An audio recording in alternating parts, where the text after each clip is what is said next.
So who are the they and what do they say? It's based on a Rudyard Kipling poem called Us and They, where he tries to kind of make the point that you're always they, them over there to someone, whoever you are, wherever you are. And so we should choose the things we decide to say about other people fairly carefully, because very quickly they come round and the finger's pointing at us. And so, yeah, in this particular instance, the they is everybody, all of us. What prompted it, other than the Rudyard Kipling poem?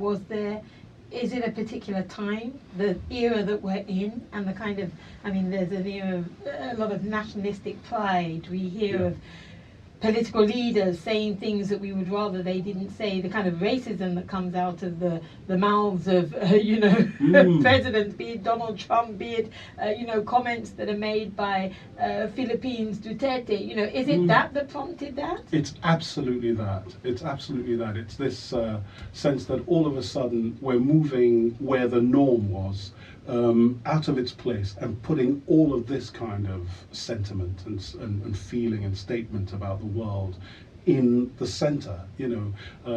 Someone was saying the other day that when you look down the list of leaders in the world, each time the next person comes along who's even more of a populist than the last one, we miss the last populist. So the standards are going down, as it were, for what leaders are allowed to say in the pursuit of leadership. Is it okay to say that all that all members of one group are rapists or murderers or drug dealers or whatever? And if anyone is saying that, why on earth is it the leader of the most powerful country in the world?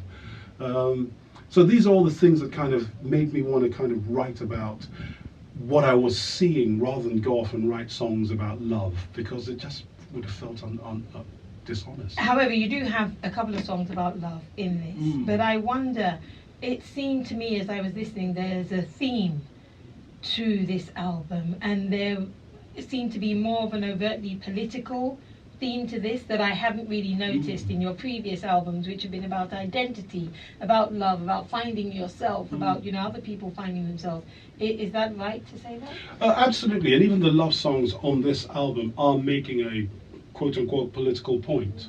In this particular instance, the central love story concerns an event that I was aware of and that I believe a good many people were.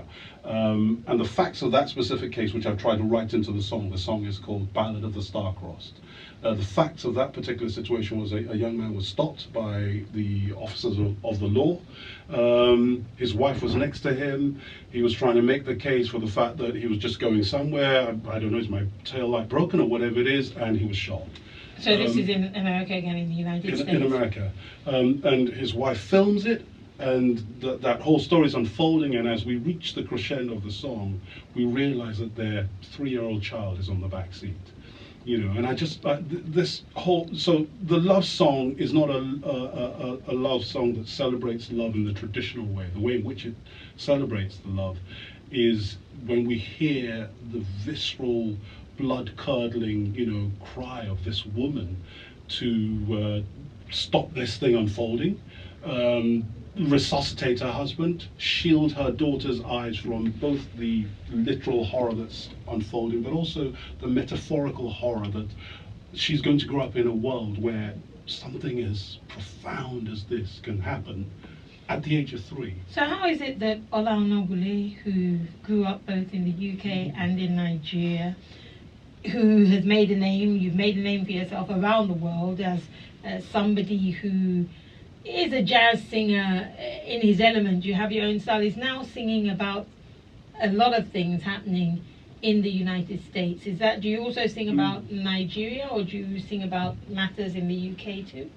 Well, the 2 songs that we've chosen just by happenstance are easily kind of applicable to the United States, but the album itself is about violence. And it's this shift to a place where all of these things, violence, the diminution of the rights of people on the margins, and all those kinds of things are becoming commonplace even in our country, it's becoming more commonplace to express things that are deficient to the better lives of others in pursuit of your own objectives. So taking away people's rights to be. Yes, just because you can show some, or maybe on some spreadsheet somewhere, that actually it's more profitable to do this, and so. So that's essentially what the album's about. A lot of attention is drawn to America because it draws a lot of attention, but there are songs on the album that discuss Britain, Africa, the Philippines. The song that I loved, it kind of grabbed me with its tempo, because I couldn't quite understand the tempo, but I loved the tempo, was the first song, Throwaway Notion. What is that about? Throwaway Notion is about how when I grew up in London, in the beginning of my life in London, it was tough. I was smacked about and told I was go back to Africa and all that kind of stuff, and the stuff that I think many other people from other places heard. The racism. Then, yes, exactly. And then we made something of London, and it became this multicultural, incredibly diverse, beautiful place where I felt a huge amount of pride every time I came back from wherever I went in the world and thought, my city's not like that, my country's not like that, and so on and so forth. And then things seem to change. And so we've turned this amazing idyll, for me anyway, I don't know what it means to other people, we've turned into a throwaway notion. Like, it's just something we thought for 10 years, and now we're done with it. Not specifically in London, but just generally as an idea, as an atmosphere in the country. You start to hear things, and people would say things, and people, Are you talking about multiculturalism then? Multiculturalism, yes. Because Britain has a very, very unique history. When I went back to Nigeria, people still had maps of the old empire where 2/3 of the planet was painted pink, and you've got to take whatever that history is, no matter what its negativity is, and take it to a positive place, is what I imagined. So this song, Throwaway Notion, deals with the idea that we take something that is really, really powerful, and quite possibly in a sentimental way, beautiful, and then we just chuck it away, get back to something old and horrible that we know doesn't work, and try that out.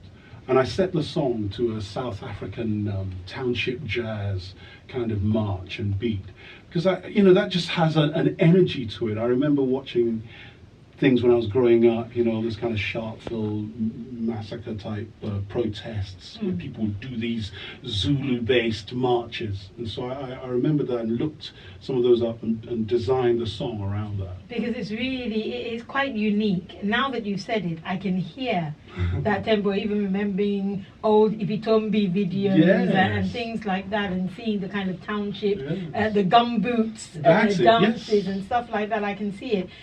In another song, I wondered whether there was a particular time, or whether this was about Nigeria, or what time and who, and if it was specific to your story. I Knew Your Father. Okay, I Knew Your Father is the follow-on track to Ballad of the Star-Crossed, and it's a message of it's a love letter, or it's a hug to all those people out there who are too young to understand what adults do with the world, and it's a way of saying to them, I knew your father. He's not the criminal or the bad person or the whatever it is you think he is, just because he got on a floating lilo in the middle of the Mediterranean and tried to get across. It's not a cockroach. He's not any of the things that you've heard. He's a man. He has dignity. He has a soul. Father is just a metaphor. It could be your mother as well. But it's a message to all those people who don't understand the world, but for whom some of these great distances are covered. People cross these deserts and these Mediterranean seas or whatever, for these people who don't know a thing about what's going on because they want a better life for them. So it's talking about migration, talking about people who didn't know the life they had before. They were somebody where they left before they came to wherever they'd ended up. And other children whose parents have been taken away by violence, by a power that can with great impunity, snuff their existences out whilst they're in the pursuit of a better life for their children. Ola, we talked a lot about this album, about Pointless. The title itself, why Pointless? I wanted to play on that word. I love that word, pointless. And whenever in the past someone said to me, it's pointless, I would kind of play around and say, where's the emphasis there? Is it on the less or the point? Or is it one word? So are you asking me to point less? Because every time you point at someone, maybe really you should be pointing the other way. Or are you saying that I've made a point, but I really don't have a point? I'm pointless, and because the album's about violence, there's so many aspects to it. We should point guns less. We should point fingers of blame less in communities where there's maybe a sense of being overwhelmed by a host culture, but sometimes people then turn that violence in on themselves, and there's more violence within those marginalized communities. And so I was using that whole thing and trying to write this song that I thought I was going to fail in getting the message across. I don't know if I succeeded, but I wanted to kind of just use that word in all its different contexts. In this particular instance, it's just the way the world is at the moment. It kind of requires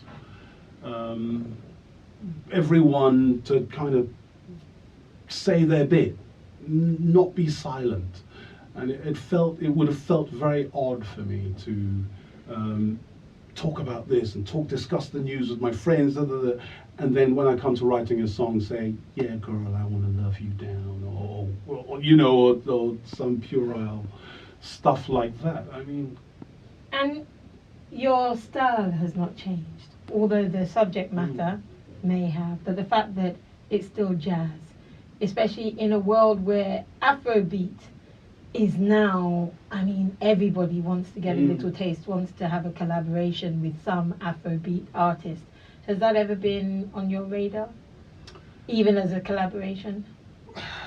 If it happened in an organic way, why not? I love Afrobeats, I listen to it a lot. It's in the air, everyone I know has listened to it. It's in the car. When we went to Nigeria, my brother regaled me with 50 new tracks I was supposed to go back and listen to, and I did and enjoyed them. But not in a contrived way, because the subject matter is very diverse from what I like to, the ideas I like to play around with. And if that's branding, then I wouldn't want that brand to cancel out all the stuff I've been doing. So it would be, never say never. And Pointless is out in a few days. No, in a few weeks. It's the 30th of August. 30th of August. So Yes. Pointless is out on the 30th of August. Yes. Is it going to be promoted just in the UK and the diaspora, in the UK and the States, or are you going on tours? Is it like a world tour that you're on? Well, it's good. It's a world tour. We're starting with 3 dates in America, and then Germany. Oh God, Lord! So we 3 dates in America. We do a few in Europe, and then we go back and do some more in America. Then we come back and do some in Britain. And none on the African continent. None on the African continent at the moment, where there's a lot of discussion. We hope we can make something work. It's never easy, but I'm absolutely determined. Because, Well, I'm thankful that you've given us a little taste, so our Oh, listeners well. will hear it before the date. So You're incredibly generous, always having me back. Thank Ola, you so thank you much. very much. It's Appreciate been great it. having you. Thank you. Lovely.